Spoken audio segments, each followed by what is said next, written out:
Okay. Oh, preparing to live stream. We should be going live in just a moment. Oh, there we go. And okay. we are live. We are live. Hello, everyone. We argue it every week. It's like, okay, are we live? Are we live? Oh, yes, we are. Oh, hold on. Let me turn the volume down so we don't get a crazy echo. Yay. Okay, we're live. Hi, everyone. How are you doing? It is Catherine and Isaac with, sorry, I'm more tangled in like cable, even though it looks like we're in our idyllic Swiss cottage in the background. Actually, if you hear a lot of noise outside, our neighbor is actually moving to Switzerland right now. Oh, yes. She's just heading out there to Switzerland. Mm-hmm. I don't even know if this is Switzerland that we're looking at. It could be Canada or anywhere. I don't know. Could be Big Bear Mountain in California. Good. We can still be in California.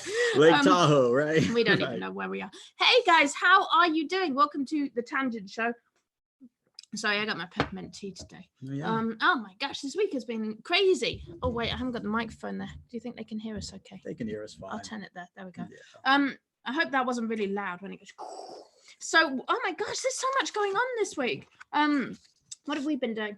Anything exciting? Oh, we went to see Cambodian rock band. Oh yeah, that was pretty awesome. That was really awesome. There's a musical that's on, well, it's just finished up at La Jolla Playhouse here in San Diego, and I think it's going to Broadway because it's awesome. But it tells the story of a Cambodian rock band from the 70s, and like it's pretty hard hitting because like a lot of bad things happened.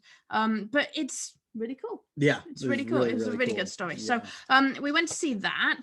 I like new musicals. It's kind of fun. And Isaac sang his song, guys. He sang his song, but he wouldn't let me post the nope. Yeah, he wouldn't let me post the video. But he sang his song, and I did. Marvelous. So for those of you that aren't following along, Catherine, you know, we take improv classes. We took an acting class where we learned about scene studies. And then sorry, I'm eating a string. We also signed up for a musical theater class. And the assignment for the class was we had to choose a musical that we're going to sing in front of the class. I know absolutely nothing about musicals, for maybe like Rocky Horror Picture Show and like that's Rocky, like the one musical, right? Maybe like the Rocky Horror, not Rocky Horror. Tanako says "Sing It Now," live. Right, Sing it now. Right. So the instructor. Sing it. No, I'm not singing it. He's not going to sing a song. No. Oh, okay. Sorry. So, anyways, yes, we performed it. Catherine performed hers. She posted it on Facebook. She was super proud of it. Because I'm brave. Yes. I learned my song. It's not brave. I wasn't happy with the way it came out. I didn't want to share it. Wow. I'm sorry. There's too many bad notes. A bit pitchy, dog. No, it sounded really good. I think it was pretty good. Oh, right. Jessica says, can we sing some Rocky Horror? I feel like that's going to be like, are we going to get slammed by YouTube? There's not enough alcohol present. Yeah, give us some alcohol. We'll be singing Rocky Horror. And it's got to be midnight. Like, we only sing that song midnight with lots of alcohol. Oh my gosh, it's been so long since I've even been. I know it's been. I don't know. It's been like 9 years probably. I was like, there's a lie over at the Frankenstein place. There you go. That's all you get. Okay. Poor Alan. He's there going, how's the KDP business going? And all we're doing is rambling about musicals. Wow. Okay. So what have we got to talk about this week? Okay. Amazon stopped third-party sellers from using FedEx. FedEx. Wow. Oh, Amazon don't like FedEx anymore. Throwing shade over to FedEx. That was kind of interesting. Yeah, what else happened? Wait, why did they stop? Because they're too slow. They're too slow. Ouch. Yeah, but you know what? I think the last time I did FBA, FedEx seemed like a really expensive alternative. So I always did UPS. So I think occasionally, I think I may have used FedEx when I was shipping suitcases that were really, really big. Remember when we sold those? So like in Marshalls and TJ Maxx, they have those big things of suitcases. Back in your treasure hunting days. Yeah, so you can get like 3 suitcases. So I used to have to go to, I think I went to FedEx for those because they would pack them up and ship them. That's right. But yeah, that's pretty bad that they've dropped FedEx. Actually, I've got some interesting Amazon news for you from Marketplace Pulse. They've put out a bunch of stats about Amazon, so we'll talk about that shortly. Yeah, oh my gosh, it's cold. I put my scarf on because I'm just cold, and the background's making me even more cold. But there we go. Maybe I should put a hoodie on. Okay, what have we got to talk about? So we put out 2 things this week in the KDP group. So let me share those with you in case you missed them, because hopefully these are really, really helpful. The first one is we do this pretty much every year, whether we're doing Amazon, KDP, whatever sort of we're interested in. But we've put out our 2020 tangent calendar, which is full of shopping holidays for 2020. So these are all mostly mainstream holidays. It's not like National Donut Sprinkle Day, which I'm sure everyone celebrates. Well, who wouldn't? This pretty much just a list of all the major holidays in the year. And I find this really useful because for me, like a lot of people right now are saying, oh, it's Q4, my sales are doing really well on books. I wish I could have these sales all year round. And my answer to that is, well, holidays, if you make books that kind of are tailored to a holiday without explicitly being about that holiday, you can do really well with it. You can have it as an evergreen book year round, and you can do really well with it when that holiday rolls around. So for example, you could make something like mother-daughter journals, and those are going to sell, hopefully, if they're good, they're going to sell year round, or they should get a boost for Mother's Day. So the idea isn't you don't go, oh, this is a Mother's Day book, and you write Mother's Day book on the cover. Instead, you say this is a mother-daughter journal, and then hopefully it's an evergreen book, but you'll see a boost around Mother's Day. Right. The same kind of thing for like Valentine's Day. You can do like dating books, wedding books, anything around weddings and romance. You can do like sexy books. You should do sexy books anyway. Sexy books sell. I gotta say, sexy books sell. Oh, and I've got some news about that later as well, because guess what? Pornhub put out their stats for this year, and actually they've done it very tastefully, if you can believe that. Pornhub have made a list of stats about what people are searching for, and it's actually safe for work. They made it safe for work, and they've actually marked all the links from it as not safe for work books when they link out. So it's actually really good. So we'll look at that in a little bit and see what people are doing there. Awesome. Other than the obvious. But there was another thing. Oh yeah, and like Halloween, that's a really good holiday. We did the Halloween class last year actually for KDP, and we looked at what kind of Halloween books you can make. So things like guest books for parties, like spooky guest books. You could do something like ghost watching, ghost hunting. We put out a ghost hunting interior for November. And did you see Tracy Henson's post in the group? Oh my gosh, really awesome. I got to say congratulations to Tracy. She said she just sold a bunch of November books today, which was really, really cool. Yeah. She had, I think there was some ghost hunting. There was the flash fiction. She sold that one. Awesome. And I think there was some meal planning ones as well. So big congratulations there. Yeah. I love hearing what people are doing, the November ones. Another lady said that she tailored the model car interior to another collectible, and she's been selling that like hotcakes as well. Awesome. So that's awesome. That's what we love to see. Okay, so we've got, so the tangent calendar, there it is. We've also, on this, we've included estimated searches from Google.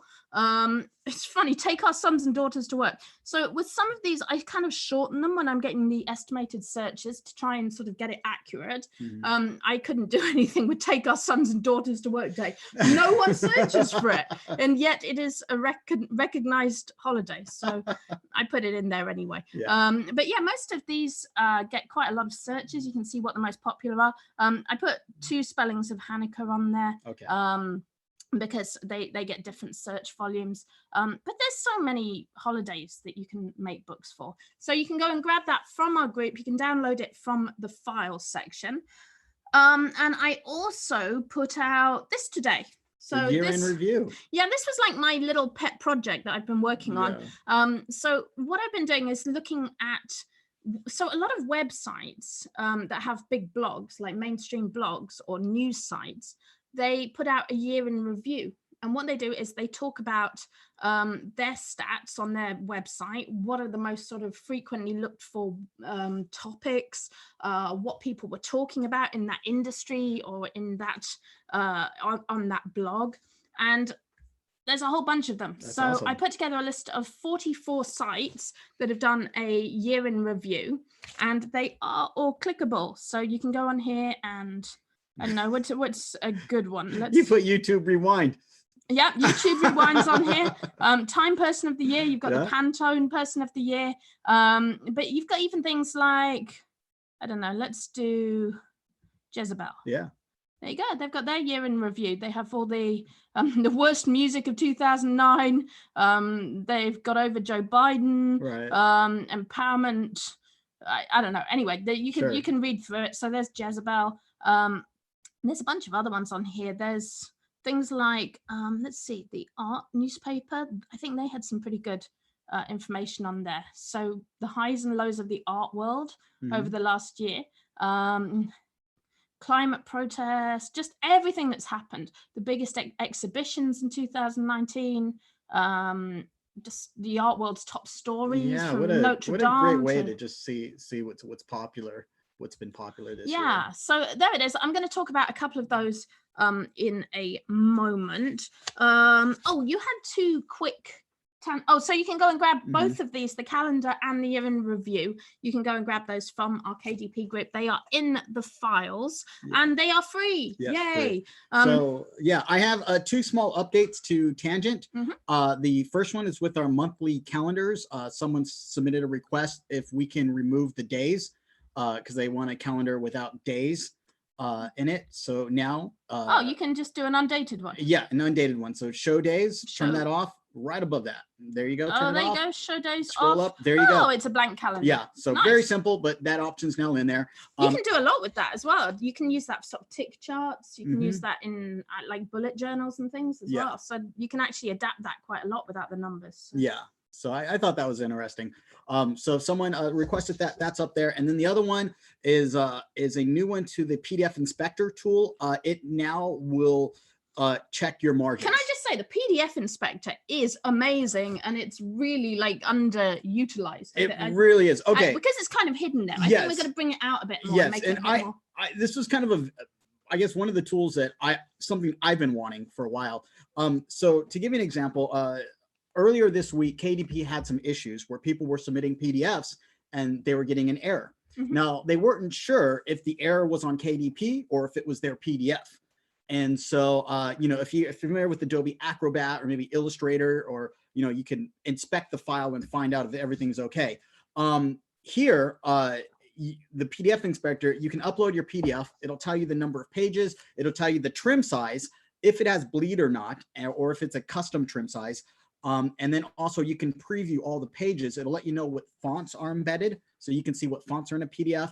And now what it will do is check your margins. So it'll take the number of pages in your book, determine how big the margins should be, and then you can scan each page to see if your margins are correct.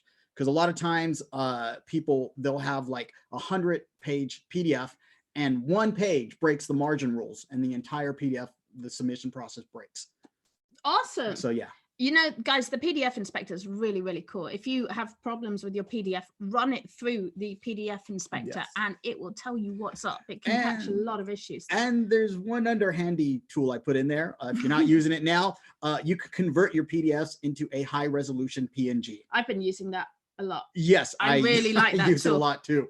So it's pretty cool. I recently added a button so you can do it all in one go. Well, basically you can do the conversions both ways. Yes. So if you have a bunch of PNGs, let's say you've taken a load of photographs of like Swiss cottages or whatever it is. If you have a bunch of photographs, you can upload those all into the images, into the PNG, the image to PDF. We have another tool, images to interiors. Yeah, that's under more tools here. Yeah, under more tools, yes. So you can upload all of those here under image to interior, and that will turn them into a PDF.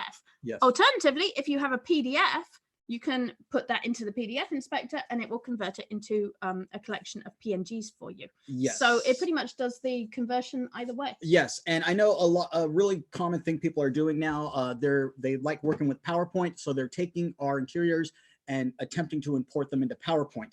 Now, there are a few converters that you can use that will convert a PDF into a PowerPoint file. However, they can be buggy, especially when it comes to fonts. So a lot of people. So you can use the PNGs with PowerPoint. Yes. So I recommend if you are working with PowerPoint, you run into issues, use the PDF inspector tool to convert your PDF into a collection of PNGs, import the PNGs into PowerPoint, and then at that point you can start editing. Awesome. Yeah. Jessica has a comment. She says it's great for putting images of your interior on your back cover to support mobile. So what she's saying here is with the way that books display on Amazon when on the listing, you can only see the cover, and on mobile you don't get the look inside. So what a lot of authors do is they put pictures of the interior onto the back cover of their book, because that's then displayed. I get it. So it's kind of like a sneak way of doing look inside that's really cool. for people who are on mobile. So she's saying you can basically grab PNGs of your interior and put those on the back cover of your book as images. Yes, that's really clever. Great idea, Jessica. Nice tip, Jessica. Thank you for that. Cool. Okay, so let's move on and we can start looking at some of these year in reviews. Yeah. So let's do it. Let's jump straight in with Pornhub. Everyone's waiting for Pornhub, and they want to know what people are looking at on Pornhub. Guys, we will keep it tasteful. Well, hopefully it's us, so you never know. But it is safe for work, this site, so you can read it. It does have a few naughty references, but there's no bad pictures or anything too explicit on here. So let's take a look. I want to scroll down a bit to this bit, because this is really what everyone wants to know, which is what are the top 10 searches for on Pornhub this year. So the first one was amateur, which I thought was kind of interesting. Now, what my brain thought of with all of this is how much these really aren't necessarily like sex things, but they're kind of like real things that people are applying to the porn world. I get it. Which I think is kind of interesting. I feel like these reflect much bigger trends outside of that. So like, I mean, obviously amateur porn, but I feel like people don't want airbrushed and glossy and professional. They want something real. Everyone's into things that are real. And I feel like I see that all the time in adverts. I'm always getting like adverts with big girls wearing dresses or whatever. And then rather than like super skinny supermodels, like, I don't know, we grew up in the 90s and everything was like Cindy Crawford and super glamorous. Yes.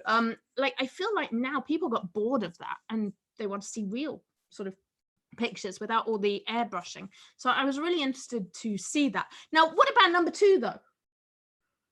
Okay, either keep it real or you keep it really out there. Oh, really out there. I know, there's me like, keep it real, keep it authentic. And then number 2 is aliens. So wow. I guess aliens is the thing. Number 3, basically I blame you for this whole thing. POV, which is point of view. Isaac, explain. In a tasteful manner. It's first person view. Right. So they put a camera there and the camera is the person, and then so you go into VR and basically you feel like you are in the scene. Yeah, well, POV is just first person, but it's heavily used in VR. In this sector, should we say? Everything's in 3D and in your face. It's Belle a bit too much. Delphine, yeah. She's the girl that sold her bathwater. Remember that? Oh, wow. She's number 4. She's super popular. Wow. And she's not even really a porn star. So there you go. Cosplay, mature, that's an interesting one. Bisexual. Apex Legends, isn't that a game? That's a video game. I don't even, I'm guessing there's sexy characters in there that people are into. Well, my question is it, I do know Pornhub has non-porn videos. Oh, you're right. So I do know, okay, maybe people are there was a while ago, people got kicked out of YouTube. They got banned from YouTube and banned from Twitch, and they had no other. Wasn't it about guns? I don't want to say what it was. Oh, okay. I think it was white supremacy, actually. No, I didn't want to say that, but they got banned everywhere and they had nowhere to distribute their videos. Ooh. So they went to Pornhub. And then I didn't even Pornhub say they didn't want that. No, Pornhub's like, yeah, come right ahead. Oh, wow. I thought a lot of guys would love to see you in action. That's not hint, fun. hint, hint. Oh. Anyway. It's Pornhub. You never saw the Jerry Springer opera? No, I've never. My gosh. But I did watch a lot of Jerry Springer when I was in high school. So. Yeah, that reminded me of that. ASMR. Wow, that's interesting. So this is a funny one because they even go on to talk about it and they say it's people are searching for out of the box porn with searches like cosplay and ASMR. And then they said something here about how it's so controversial. Oh, there it is. They said it's such a controversial fetish that many people don't believe it even exists. So ASMR is basically like whispering, doing the sexy whisper, and like doing weird stuff with paper like that. And Wow. We should be on I think- Pornhub. I We think would that's make it. millions. Boom. Oh my ASMR. gosh, ASMR. That's where it's at. Well, no, ASMR. Well, it was on YouTube, and then YouTube started like removing a lot of the videos because they started flagging them as not safe for work. Well, because no one knows. But, like, is it a sexy thing or not a sexy thing? I don't know. My theory was that it was a sexy thing, but a lot of people say they're using it to help them sleep and to relax. to help them sleep. It's like therapy hour. You lie in bed and listen to this. So then it gives you more search terms, the most searched for stars, the most searched for models, top countries by traffic, mostly the US, of course. Who spends the most time there? Now, what I thought was really interesting, seriously, there's so many stats on here, and guys, you can totally apply this to your books. Just sort of be brave, jump in, and there's a lot you can do with it. This is really good data. But I thought what was interesting that in the US, they say 30% of people going there are women, which is kind of interesting. And that goes up to like 39%, Brazil and the Philippines. Wow. So it's not just creepy 4chan men. Well, I do wonder if there's some like VA stuff going on here with there's anything to do with people. Why would it be? Okay. You know, I don't know. It's a theory. Okay. And then they have like the top categories viewed by women, which is kind of it. Like this is just such an amazing insight. See, I love insights that are stuff that people don't tend to talk about so much, because I feel like that's the stuff they really are into and they really want to buy for. So I thought that was kind of interesting. And then they break it down. The average visitor's 36 years old. Gosh, I would have thought they'd be older, but maybe not. Yeah, so there we go. I'm not going to dig into it anymore, but it is in our year in review list, and I'm still confused by the aliens. I wish Jordan was watching, because like he would totally be into that. If I was like, Jordan, check out these aliens. The alien expert. I know if there's ever any like weird sex thing, he's like, oh, on it. Okay. Sorry, Jordan, dropped you in it. Okay. All right. Oh, year in search. Google Trends. Mm-hmm. They've put some really good information out. And what's cool is that you can actually check by different countries as well. So they have it applicable to multiple countries. That's good to know. If you're making languages. Oh, yeah. Languages, yeah, if your screen is blurry, sorry about that, girls, flip out. It's there's not a lot we can do about it. It's pretty much the connection between you and YouTube. But what you can do, as Barbara says, is you can click on the settings gear and increase the quality and see if that helps. So it may be, so YouTube kind of automatically sets your quality based on your connection. And if the connection's slow at the moment, especially if there's bad weather, then you might be seeing a blurry screen. So sorry about that. Hopefully that will help. And Jessica says ASMR is huge for neurodivergent brains and studying or sleep. So it's kind of like white noise as well. Yeah, I can see that. Yeah. Okay, I love some of the stats that Google Trends gives us. So the top news stories this year is the hurricane, Notre Dame, the Women's World Cup, Area 51, and you can expand these out to get more information as well. A bunch of things there. Wow, the Equifax data breach. I remember that. Wait, did anyone actually get any money from that? I don't think anyone's got paid yet. I don't know. Babies. I love this one. Who are the most popular babies this year? Baby Yoda beat Baby Shark. Oh, I thought that was pretty funny. Yeah. Cardi B's baby. Yeah. Oh, the royal baby. Does the royal baby have a name? I've lost track now. Being in California, I've kind of lost track of how many royal sproglings there are. I think they're hiding from the spotlight now. Yeah. Okay, so let's see. Oh, fashion style. Oh, now this is where it gets fun. So I learned some new things here with the fashion style. So we talked about camp last week, we right? Did. We talked about camp being a big thing last week. And also we kind of predicted camp about 4 months ago. We were like, wow, I think this is going to be a big thing. Yeah. And boom, it's #1 on Google Trends. See, we're fashionistas. We know what's fashionable. Clearly Queen t-shirts, that's what's fashionable, and a scarf. But this one, so I didn't know what eGirl and eBoy was. Yeah. So I feel like an old person, because I went to Autumn, our daughter, and I said, Autumn, what's an eGirl? So I know now what an eGirl is. Here you go. This is an eGirl. So it's all about being soft. It's called a soft girl. And the idea is you wear pastels and you kind of, it's like pastel grunge. It's pastel grunge goth. Yeah. You're like, yeah. No, honestly, my first reaction was it kind of looks like a artwork you would see on DeviantArt. Yes. Yeah. Like an anime girl with light pastels. Yes. And that's kind of the vibe they seem like they're going So for. it's all about having like really blurry makeup and kind of the smudgy lips. Yeah. And it's funny because I saw people arguing about the smudgy lipstick on another advert. There was an advert for how to do that kind of smudgy lipstick. People were like, ooh, I don't like it. And someone else said, ooh, it's the big K-pop thing. So I think there's a lot of inspiration from K-pop here as well, and J-pop and then they put like little stamps. So it's all about little stamps. She hasn't got that through her neck. It's like, oh, I was gonna say that's crazy. no.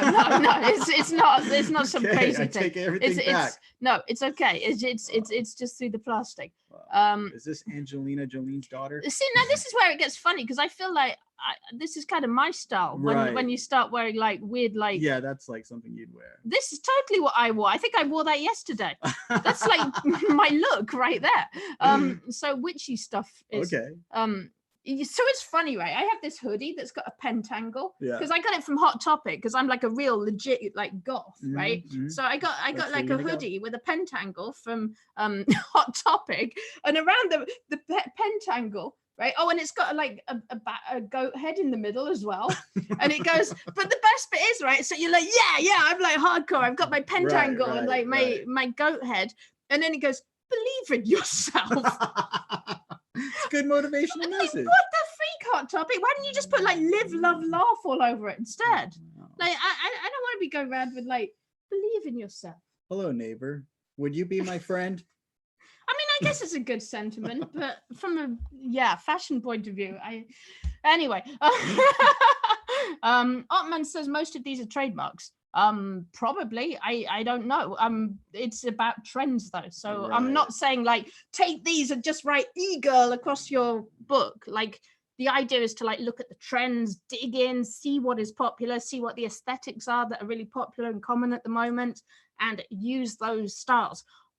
Avoid trademarks, especially if you're doing t-shirts, if you're doing like merch t-shirts, don't use trademarks. Stay well away from trademarks. With KDP, you still want to be careful with trademarks. But yeah. Oh, you look like you were going to say something. No, I'm good. Oh, you're just thinking. So then it's interesting because then they have outfit ideas. Oh, so Visco shows up on both of these. So we all knew about Visco. We did like a niche alert in the group on Visco a while back. That's the thing where you wear like scrunchies around your wrist and you're so they have softgirl as well. So it's kind of interesting because eGirl said it's also known as softgirl, and then under outfits they have softgirl. So are you getting these keywords, by the way? These are really good words you can use if they're not trademarked. If they're not trademarked, right? Yeah, I mean keywords. Like read these up, think keywords. Softgirl, right? I mean, you can go explore these further. You can click on these, go read more about what Google has to say about them, related searches, and so on. So you can see what the popular TV shows are. You can see. Oh, that's kind of interesting. So then they get into the questions. Oh. Now we posted. Gosh, what did we post? We posted last week about asking questions. Oh, so I like to use Uber Suggest for this, because Google gives you sort of limited autocompletes. So if you search on Google and you type "where is" on Google, these will be like the most common searches. Uber Suggest gives you hundreds of these, and it's free. So I really, really like Uber Suggest. And what I tend to do with Uber Suggest is type in things like, just if you're looking for trends or looking for ideas, type in things like "what are" or "what am I" or "what is my." And especially if you make them about yourself, you start finding all these problems people have, like, how do I teach my dog, or how do I do this, or how do I lose weight, or how do I, like, it's kind of amazing the niches it opens up doing that. Barbara says, everyone in her, what's WFPB? I feel like I should know this, but I'm not getting it. WFPB group has been talking about shepherd's pie. Oh my gosh, that sounds so good then. I really like shepherd's pie. Where's shepherd's pie? Is that under top food? Did I miss it? It is. Oh, there it is. Top recipe is shepherd's pie. Whole food, plant-based. Awesome. Oh, wait, isn't shepherd's pie made of sheep? They're not like plant-based sheep. Maybe it's a whole food plant version. You know, like British people get shepherd's really pie. like mad about because you have like shepherd's pie and you have cottage pie. Okay, so British people get like really mad about like, no, shepherd's pie is made of lamb and cottage pie is made of beef, actually. You know, right. When I used to do like whole food, like right. tofu. So like for a short period of time. Sorry, Barbara, I didn't mean to insult plant-based. Isaac's like huge on this. Well, for a short period of time, I was on a raw food diet. Until you met me. Very, very true. And I said, here, have a bacon sandwich. Right. And so I would only look for raw organic ingredients, and I would make sure everything was raw. And so what's really funny is that the community has tried to create a raw food version of just about every major food you could think of. Like, here's like a raw food slice of pizza. Right? Or raw food. And let me guess, they're all made of like cashews and almond, like grounded almonds and like coconut with like dates and something. And so like one of the things, for example, like cheese, right? Instead of putting cheese, you put nutritional yeast to set, right? So I can imagine there would be a whole food plant-based version of shepherd's pie. It does not involve sheep. Yes. Tasty sheep. Okay. All the vegan and vegetarian people are like, they're all mad at me now, so I'm sorry. I'm sorry. Animal products. What's a chaffle? I don't know what a chaffle is. I need to look this up.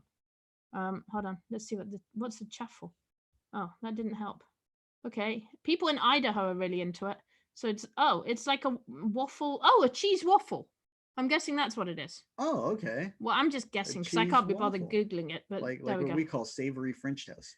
Oh, that sounds good. Okay, so anyway, there you go. Here's all the trends from. Oh, there you go. This is all the questions people asking. Like, what's a visco girl? What is camp fashion?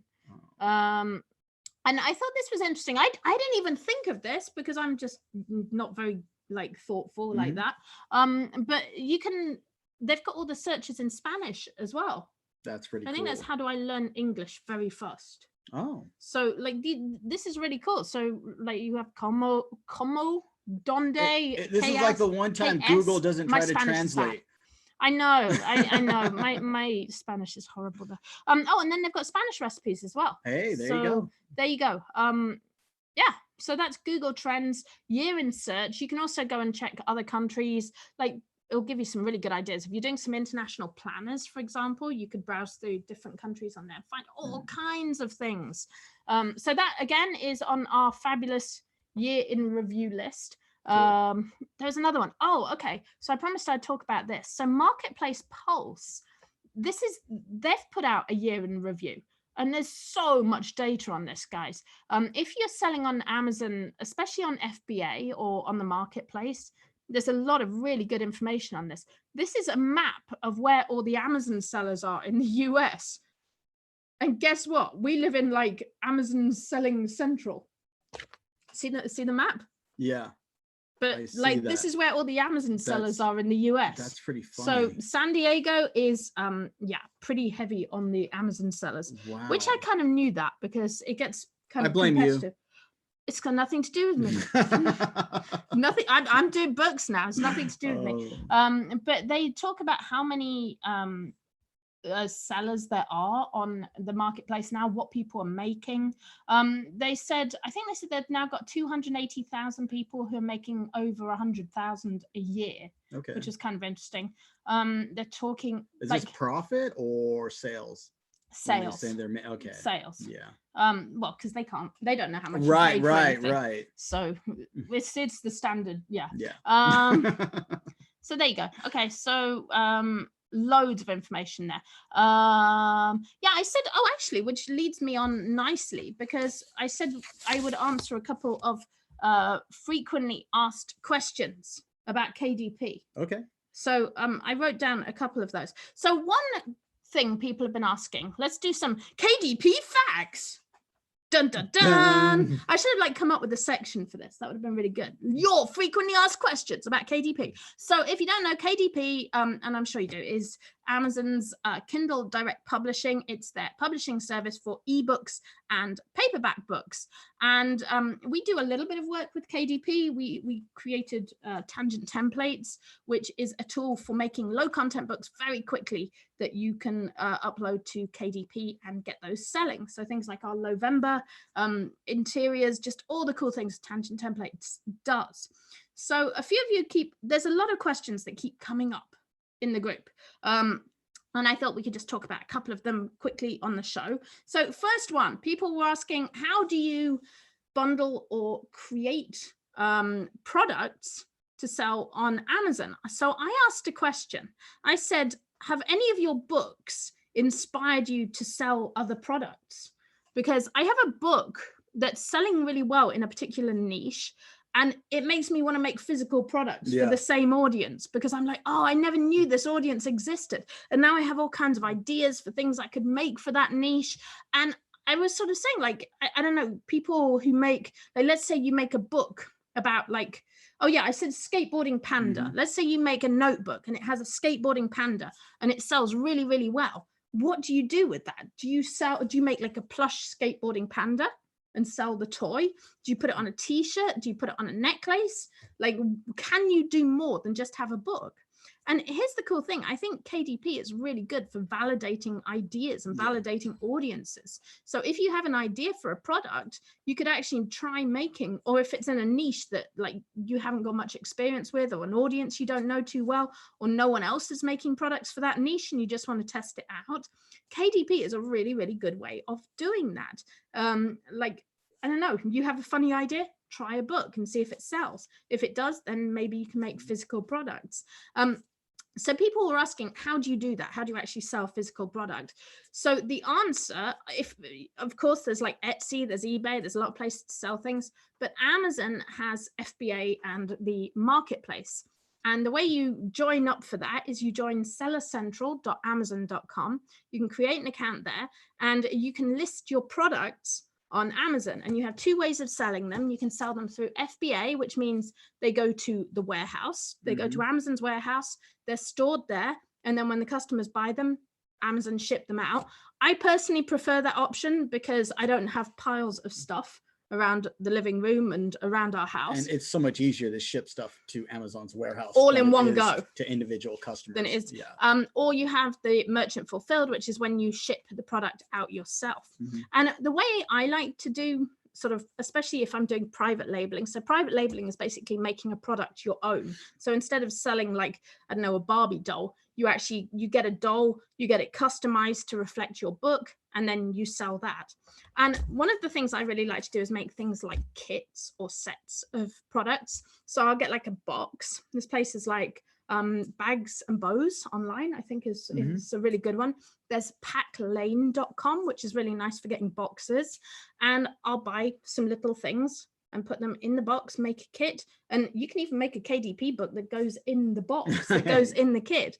So there's actually a lot of ways to merge your KDP business and your FBA business. And you can really use them to complement each other. You can write a book that encourages people to buy a product, or you can make a product that encourages people to buy a book, or you can make an accompanying book for your product.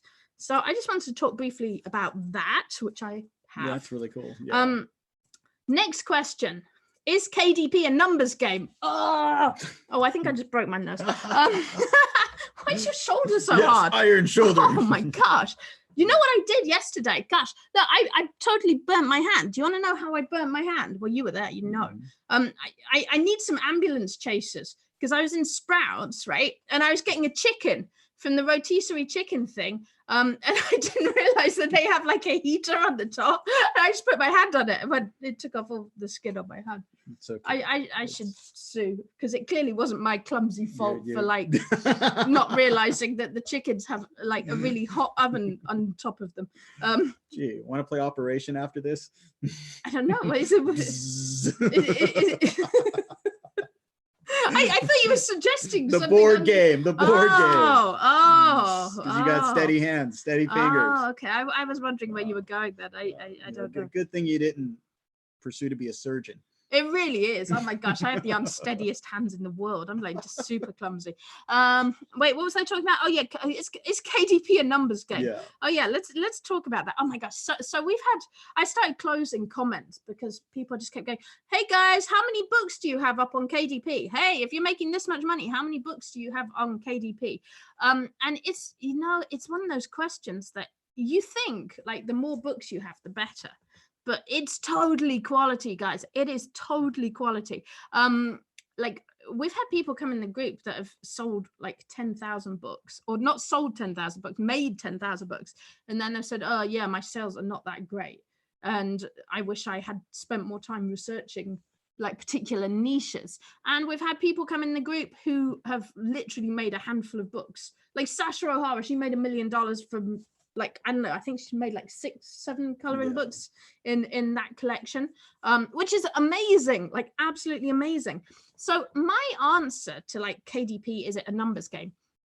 It really depends where you want to spend your time. Yeah. Because there's a lot of things involved in selling a book. Like you can make one really, really good book and you can make $1 million from that book. The way you do that is by having a really high quality book and doing some really good marketing so people know that the book exists. Now, if you're just kind of uploading as many books as you can, that's a model. And in like, honestly, I mean, there's people who are overseas, if they sell a couple of books a day, it's pretty good. It's like with the exchange rate, that works out really well. But I feel like in the US, that's kind of like the throwing darts at the dartboard approach. And I think really you're better off using your knowledge, using your research and making books. Like I would rather make one book a day or one book every couple of days for a niche that I've done my research on. I've figured out what their problems are. I know that my book actually solves some of those problems or helps them track information that's relevant to those problems. I would rather do like one of those books than just like make like 50 books that say this notebook, that notebook, like piano notebook, recorder notebook, violin notebook.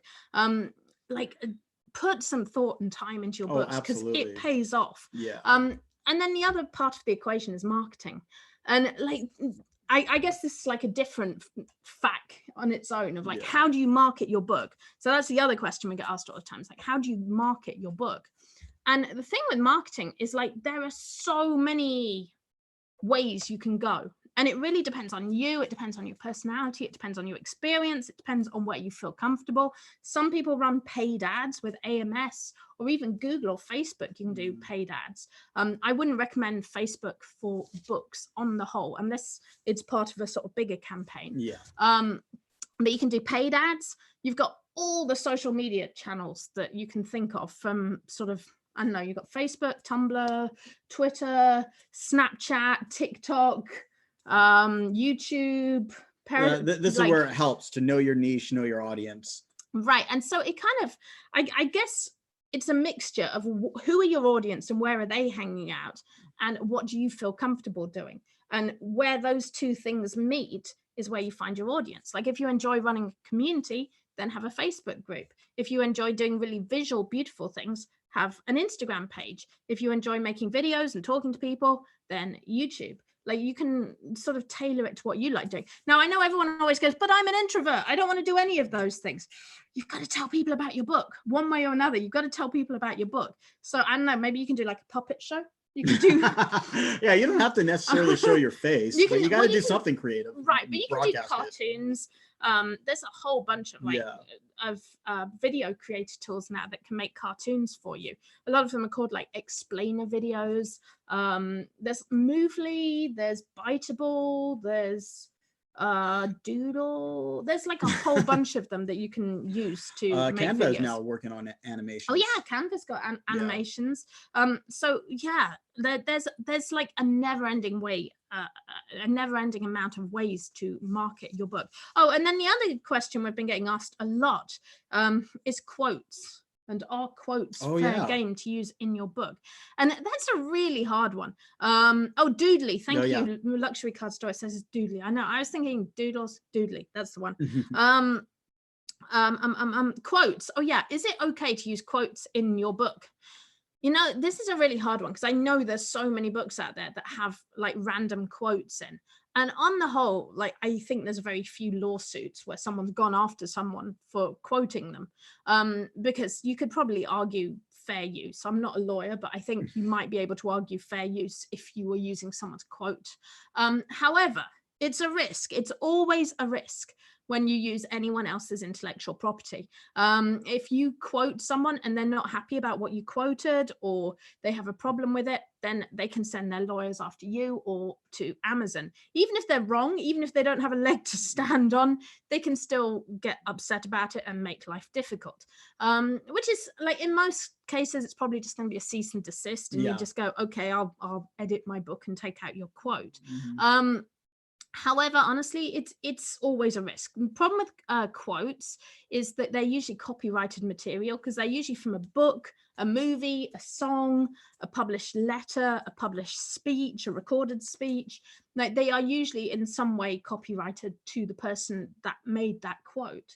And often the person's likeness, person's name is guarded too. So you have to kind of just be careful with quotes. There isn't a hard and fast answer to it. Like, you get away with it until you don't, and until they sort of see it and come after you. So yeah, exactly. You don't make enough money to make a lawsuit worth the money. And that's kind of the problem. And it sort of depends on how litigious the person in question is. Like Taylor Swift, like, her lawyers are super aggressive. They will go after anything that they feel is exploiting Taylor Swift's name. Someone who's kind of like a minor celebrity, who's not done anything in years, might not care as much. They might be a jerk about it, but they might not. What if I have a quote from Stephen Hawking? If you have a quote, see, that's the quote. I don't know. Yeah. I mean, like, that's the problem. It's like, technically it's probably copyright, because I'm guessing most quotes from him were written somewhere and published. Okay. So it is his copyright. You could argue that it's fair use to use his quote. You could say, well, it's educational to put his information out there, and it's informational. I'm using it in a way that's informational. So maybe you can get away with saying Stephen Hawking said this thing. But I'm pretty sure there's hundreds, maybe thousands of books that have quotes of Stephen Hawking in there. And are they giving Hawking any type of royalties? No, they're probably giving him credit, but they're not giving him money for it. Right. But the question is whether his lawyers care, or whether his estate cares, and I can't answer that. Right. So it's always better to have permission, basically, if you are going after, if you want to use someone's information like that, get permission. Like, it's just, no one can say it's safe to use these people's information. So I tend to look for public domain quotes. If I'm going to use something like that, I look for people who died before 1924, because that usually means, like, I mean, you can use Shakespeare or something like that, or Dickens, or like even Mark Twain. It's all public domain. But you've got to be very careful when it comes to copyrighted material. And okay, so I don't know, quotes, it's difficult. It's not, the Jay-Z kids book was just theft. I don't even know what that's about. But oh, you know that one. Wait, someone says, I have 99 problems, but blank ain't one. And they did like a kids version. Oh, I missed this. Yeah, it was like an educational thing. And it seemed like kind of a good thing for kids. And Jay-Z lawyers went after them and got the book shut down. Yeah, I can see why you're taking my thing. Well, yeah, that sounds pretty exploitative. Yeah. So, well, that's the other thing. I'm literally just talking about quotes. I mean, I think it's really dangerous to go in and do, like, if you put the Jay-Z coloring book or something, that's just a horrible idea. That's straight out. I don't know if they didn't have his name. They just had it's almost his phrase. I got 99 problems and bleep ain't one. Yeah. I think I saw that. Yeah. I think now you mention it, I think I've seen it. Yeah. So I don't know. It's one of those things where you get away with it until you don't. So, I mean, I always say don't do it. If it's someone else's intellectual property, it's probably better to stay away from it, unless you know for sure it's in the public domain or you have permission. But yeah, I just kind of wanted to explain a bit more like how it works. See, the thing with fair use is a defense. And the idea of a defense is that you use that when someone complains. I almost feel like that book, what it was guilty of, because prior to it becoming popular, it was under the radar. And it got so popular, Jay-Z, it was on his radar. It got his attention, his lawyer's attention. So in most cases, I think most people, it's like, if you have a book that you're so lucky to have a book that gets super popular. Yeah, but then you lose everything. Like as Beverly says, they're not just going to go after your earnings. They can sue for that. So yeah. But it's funny though, because it's like, I mean, people at Walmart, like everyone always brings that one up, but they've got away with it for years just because Walmart don't care. And like some companies don't care. They're like, great, use our like write books about us. Yeah. It brings us. Yeah, but all I need is a new marketing person in to want to change goes, their "What?" PR. It's true. Right. And It's they come true. in, okay, we need to change the image, go after everyone that puts us down. Yeah, that's a really good point. Like, and they're no, we're up market Walmart now. Right. Yes. Anyway, let's I had something good to show. Cool. Talking of that, actually, let me move over to let's come back to that in a moment. Okay. This one. So here are 5 companies that rebranded this year. I didn't even notice. This is their new logos. Yeah. So what do you think of the Firefox new logo? It's great. It signals speed, efficiency. It's the minimalism, and they got rid of the little fox, the little, was it the red panda? Technically, is what he is. So. That's sad. Yeah, I think it's a step in the right direction for Firefox. People seem to be simplifying down. They like flatten things. It's all about like 2-dimensional now and very kind of smooth. Yeah, I think it's becomes more iconic. Also, it's more useful as an icon, because if you're a software company, your logo bug or your icon is going to be used as an iPhone app. You know, a little icon on the and then also a desktop app. Also, I mean, just it's a lot more portable. So are we just drawn to icons now? We got so used to looking at icons. Yeah, we're all just drawn to them. Going back to hieroglyphs. That's wow. Staples. Okay. That's a very simple logo. Yeah, they definitely went simple.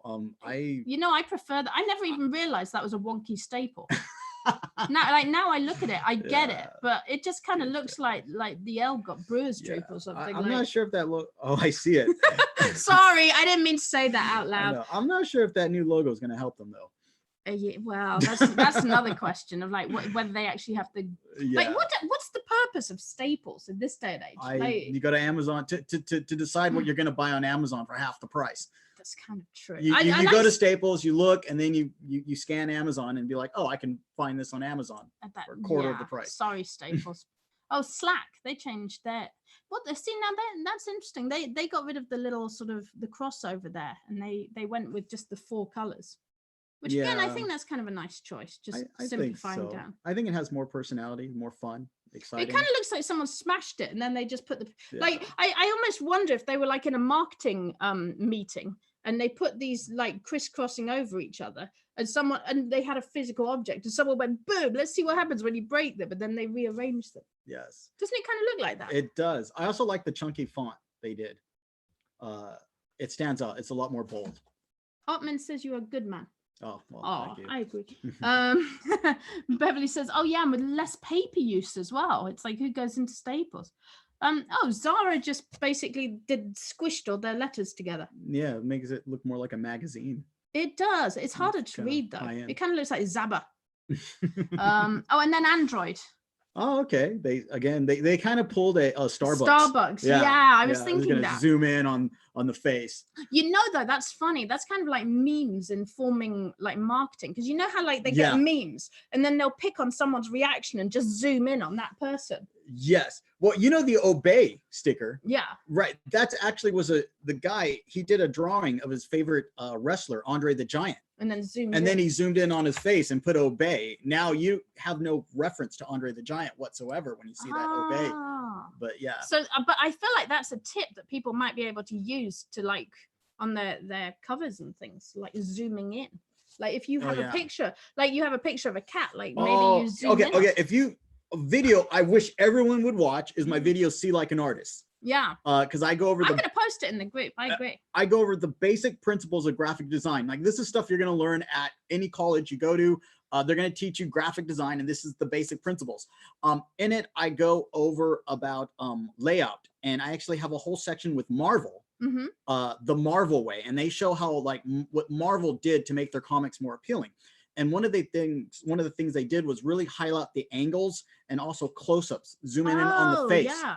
I know we had when I was going to college, someone from DreamWorks stopped by, and they showed cool. So they're making a Shrek book, and the company that was making the book hired their own artists, and they had a cute little picture of Shrek, like in like a little cabin with all the characters, and they were super tiny. Aww. And he's like, okay, this is good, right? The person could draw, but we can make it better. And so what he did was he had his version, and it had half of Shrek's face zoomed in on half the book. Whoa. With all the little characters in the background. So you had like this sense of depth where something was in the foreground really up close and something was in the background.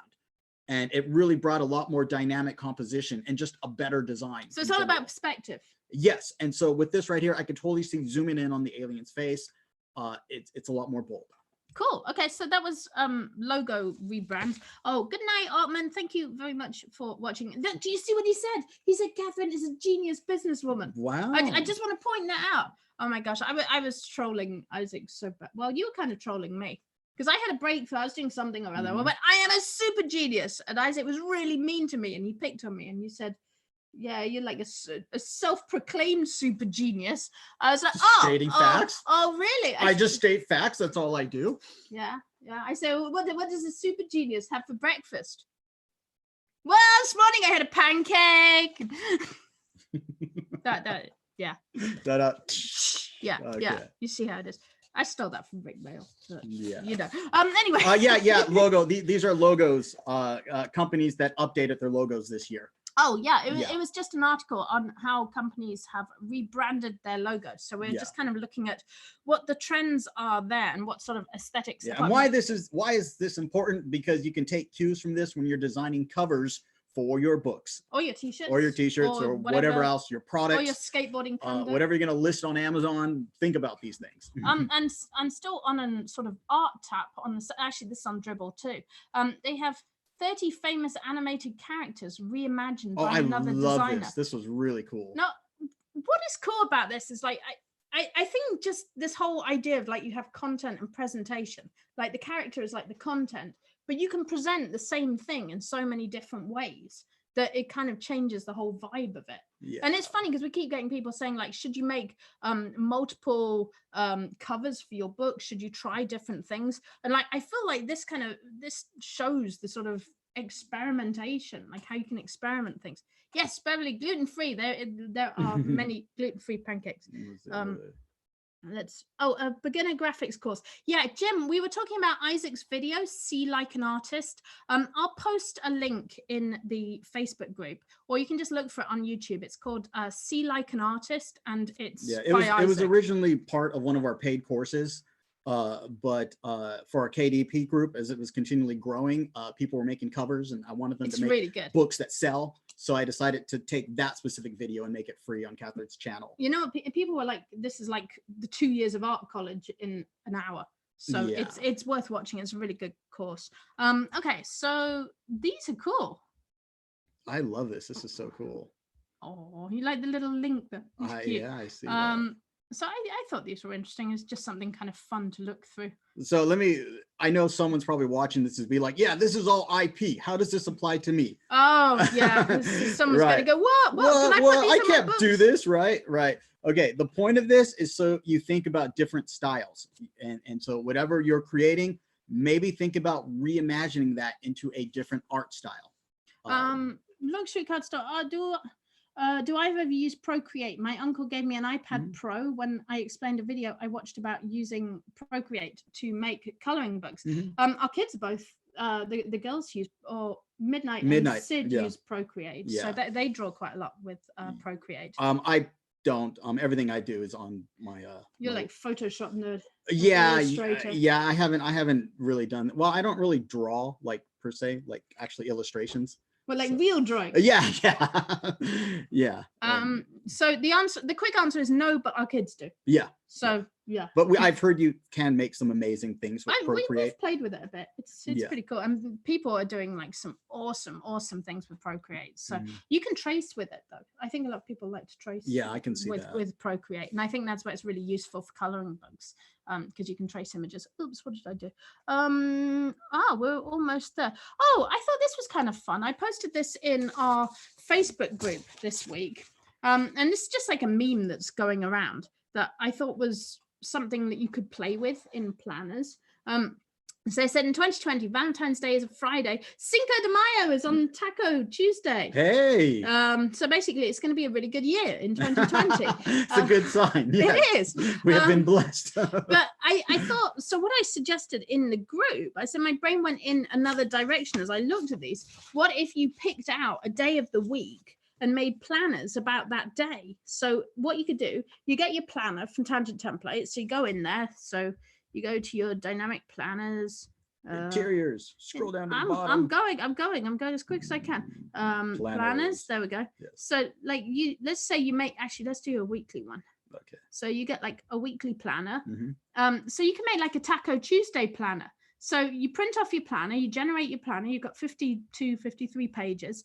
And you could even put in, we could change the headers to be things like, I don't know, taco or ingredients to buy, or taco of the day, or taco of the day. You can go in and customize this and do, there you go, tacos of the day. What do I need to do? Eat more tacos. Yeah, let me type that. There we go. All right. So you could do that, but I thought it'd be really fun to add in a special page once a week. Mm-hmm. So you could like log your Tuesdays. You could have Taco Tuesday Day, and you could keep, like, you can make a recipe page, or you could That's awesome. add some, I don't know, you could add in all kinds of things about tacos. You could have Fabulous Friday planner, and you could, well, where did I go? There we go. Sorry about that.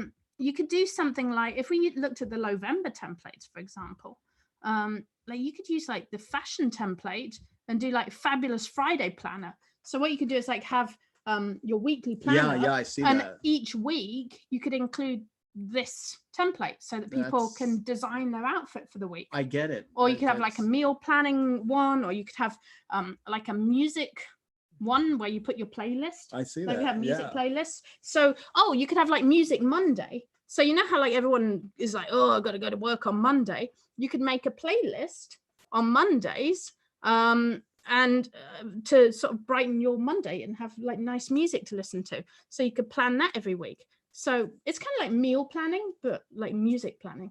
Well, of course, you could do like a meal planning planner as well by mixing planners with meal planning. And for those of you that don't know, if with Tangent Templates, you can use Tangent Builder to mix and match multiple PDFs.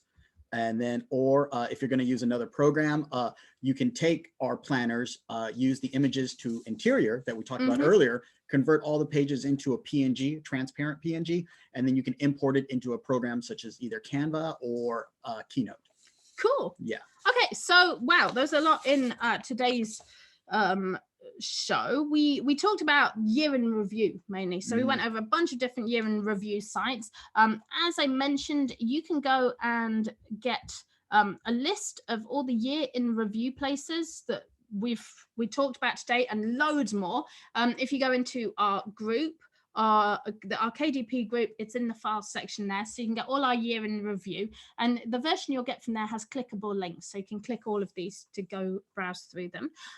We also put out our Tangent Template calendar, so you can go and grab that from the group as well, and feel free to share them anywhere. They are welcome. You can post them wherever you want, give them to your friends, and that's pretty much it for this week, I think. So we will be back next. Actually, I don't think we will be back next Tuesday because it's going to be like Christmas. Yeah, we won't be back next week. It's Christmas. We're going to take a break for the holidays. Away next. Uh-oh, did someone, they called us out. Oh, they did. Sorry, I see your Pantone classic blue. Yes, that was intentional. Look at it. We did a little tongue in cheek. We did some classic blue on both of those. So there you go.